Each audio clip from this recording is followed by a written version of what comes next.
Episode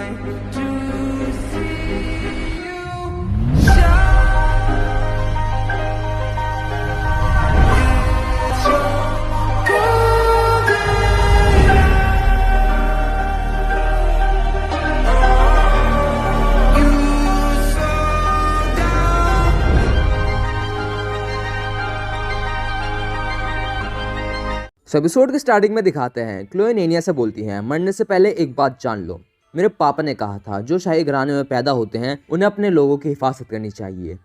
इसी में डिएप्सिस परिवार का सम्मान है, इसलिए चाहे वो मेरे साथ कुछ भी करे या चाहे मेरी उन्हें मारने की कितनी भी इच्छा हो, मैं कभी डिएप्सिस के लोगों से नफरत नहीं कर सकती। मुझे उनसे प्यार है। वो जो डिएप्सिस की तरह जन्म लेता है उसका फर्ज होता है, पर मैं तुम्हें कभी माफ नहीं कर सकती मुझसे उस एक को छीनने के लिए, उस पर हाथ लगाने के लिए। तुमने जीन का असली नाम को गंदा कर दिया, मैं ये कभी माफ नहीं कर सकती। और वो नेनिया का गला दबाने लगती। वो आगे बोलती है, जैसे कि मैंने तुमसे कहा था, मैं ऐसी औरत हूँ जिसे बहुत जलन होती है। आगे सीन चेंज होता है और नोआ और एस्टेल्फो को दिखाते हैं जो इस अजीब सी आवाज को सुन के कैसल की तरफ जा रहे हैं। नोआ कैसल में आता है और देखता है वेंटास जमीन पर पड़ा है। उसके पास जाता है। वापस क्लोए को दिखाते हैं जो कहती है, तुम्हें मारना मेरी सोच से भी ज्यादा मुश्किल निकला, लेकिन वेंटास मना करता है। वो कहता है नेनिया को इससे ज्यादा मत उकसाओ। और तभी नेनिया चिल्लाने लगती है, बहुत दर्द हो रहा है। तभी वेंटास कहता है, क्लोए उसे शारीरिक रूप से आजाद करो, उसे याद मत दिलाओ असल में है कौन, तुम उसे नहीं मार पाओगी। लेकिन तभी अजीब सी हलचल होती है और सारे वैम्पायर्स चौंक जाते हैं। तब लूका और उसका बड़ा भाई दिखाते हैं और लूका बोलता है, ये क्या है भैया। लूका का बड़ा भाई इसके जवाब में कहता है, शांत हो जाओ, हमने उसके शरीर को मारने की बहुत कोशिश की, लगता है कि कुछ अवशेष अभी भी बिखरे पड़े हैं। सही कहा ना मेरी रानी। अभी वापस क्लोए और नेनिया को दिखाते हैं। नेनिया जो अब बहुत सुंदर लौंडिया में बदल गई है और वहाँ सब रेड हो जाता है। तभी नेनिया क्लोए को दोबारा नोआ से बचाने जा रहा होता है, लेकिन वेंटास उसे रोक देता है। तभी नोआ उससे पूछता है, ये क्या हो रहा है, वो चीज नेनिया वो क्या है। इसके जवाब में वेंटास कहता है, वो है नेनिया डेथ्स कीपर, ये क्वीन फॉस्टीना का मेलनोमन है, क्रिम्सन मून की सबसे पहली वैम्पायर। तभी क्लोए गिर जाती है और तड़पने लगती है। अगर वेंटास बोलता है ये बुरा है, उसका मेलनोमन जबरदस्ती सामने लाया गया, वो अपने आप से बाहर हो जाएगी। तभी वहाँ पे बीस्ट आ जाता है और नेनिया पे हमला कर देता है, लेकिन वह उसे दूर फेंक देती है और वहीं पे जेने भी आ जाती है। और तभी पूरे जॉर्डन में अंधेरा हो जाता है और पूरा कैसल टूटने लगता है, इंजन बंद हो जाता है और नेनिया वापस पहले जैसी हो जाती है। पहले वाली ज्यादा मस्त थी। आगे नेनिया बोलती है, मैं भूल ही गई थी, मुझे और नाम चुराने होंगे। तभी वहाँ चार्लेटन की परेड आ जाती है और वेंटास नीचे गिर जाता है। उसे बचाने के लिए नोए भी कूद जाता है, लेकिन तभी टाइम रुक जाता है और एक अजीब सी चीज नोए से बोलता है कि तुम नाकाम हो जाओगे, तुम उस तक कभी नहीं पहुंच पाओगे, तुम उसे अब नहीं बचा सकते, सब हार गए तो तुम पहुंचने की कोशिश क्यों कर रहे हो, जल्दी कराओ और हमें शामिल हो जाओ। लेकिन नोए वेंटास को बचा लेता है और कहता है वो क्या था, और थोड़े ही नीचे बहुत सारे लोग खड़े हैं। तभी वेंटास बोलता है, सुनो नोए, क्लोए डिएप्सिस का मेलनोमन एक जगह बनाता है जो उसे बचाती है, और जैसे जैसे काबू से बाहर होता है वो बड़ा एरिया को बर्बाद कर देता है। रास्ते में आने वाली हर जिंदा चीज के साथ ही जॉर्डन में सबको निकल लेगा अगर हमने कुछ ना किया। तभी नोए उसको एक हेडबट देता है और कहता है, तुम्हें पता था, अगर तुम्हें ये सब पता था तो तुम्हें मुझे पहले बताना चाहिए, और सिर्फ क्लोए के बारे में ही नहीं, नेनिया के बारे में भी। वेंटास इसके जवाब में कहता है, अब तक मुझे उसकी असली पहचान पक्का नहीं पता थी, ये बस मेरा अनुमान था। इस सुनकर नोए कहता है, अगर तुमने मुझे बताया होता तो हालात कुछ और होते या शायद हम कुछ कर पाते। तभी वेंटास बोलता है, तुम मुझ पर यकीन नहीं करते, तुम वैम्पायर्स कभी इंसानों की नहीं सुनते, तुम्हें पता भी है मैं तुम्हारे जैसे वालों के हाथों लगभग मरने ही वाला था, और हम इस बार तुम्हारी क्वीन की बात कर रहे हैं। क्या तुम भूल गए रूथवन मेरे साथ क्या करने वाला था, तुम पूरी तरह से चूतिए हो। तभी नोए फिर से एक हेडबट देता है और बोलता है, मुझे तुम पर भरोसा है। तभी वेंटास बोलता है, तो अब क्या करें, तुम अभी भी क्लोए को बचाना चाहते हो ना। नोए इसके जवाब में कहता है, बिल्कुल बचाना चाहता हूँ। और तभी इंसानों के पास वुल्फ्स आ जाते हैं और वेंटास और नोए के पास भी आ जाते हैं और वो उन पे हमला कर देते हैं। लेकिन तभी वहाँ पे आ जाता है रोलैंड। वो वुल्फ को मार के बोलता है, मुझे हमेशा से पता था हम दोबारा मिलेंगे। और वहाँ पे और चर्च के लोग भी आ जाते हैं और वो इंसानों को बचा लेते हैं। आगे रोलैंड बोलता है कि मैं हैरान हो गया था, हम रास्ते में अचानक बर्फीले तूफान में अटक गए, फिर पहाड़ों के टुकड़े होने लगे और भेड़ियों ने हमला कर दिया। मुझे लगा ही था इस सब के पीछे जॉर्डन का बीस्ट होगा। तभी नोए मन में सोचता है, क्या रोलैंड भी यहाँ बीस्ट को मारने आया है।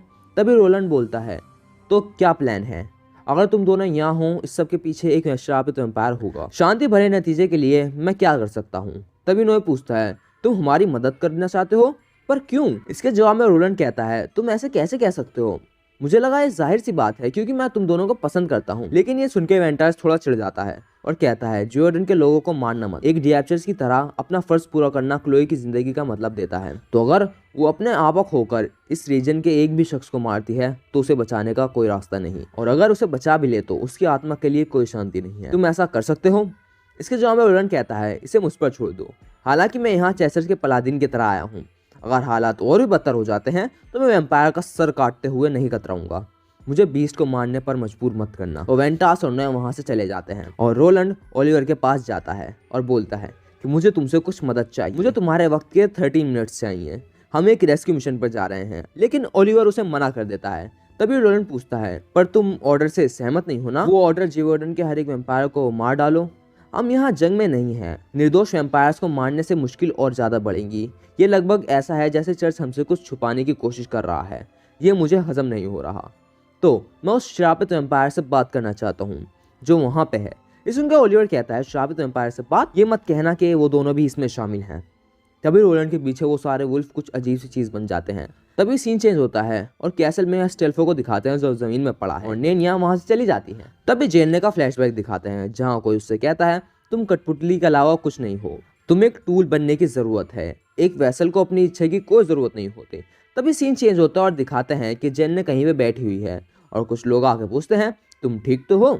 आगे दिखाते हैं वही लोग रूथवान से कह रहे हैं हमने इस बच्चे को खुद से पालने का फैसला किया है। तभी रूथवान बोलता है तुमसे मिलकर खुशी हुई जेन ने। यहाँ से मैं चाहता हूँ तुम मेरी परवरिश में जितना हो सके उतना देखो और सीखो। तुम्हें इस दुनिया के बारे में सीखना होगा।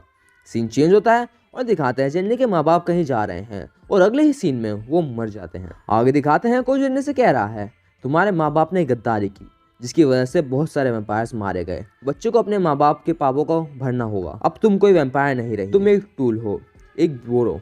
कुछ भी मत सोचो, कोई इच्छा मत रखो।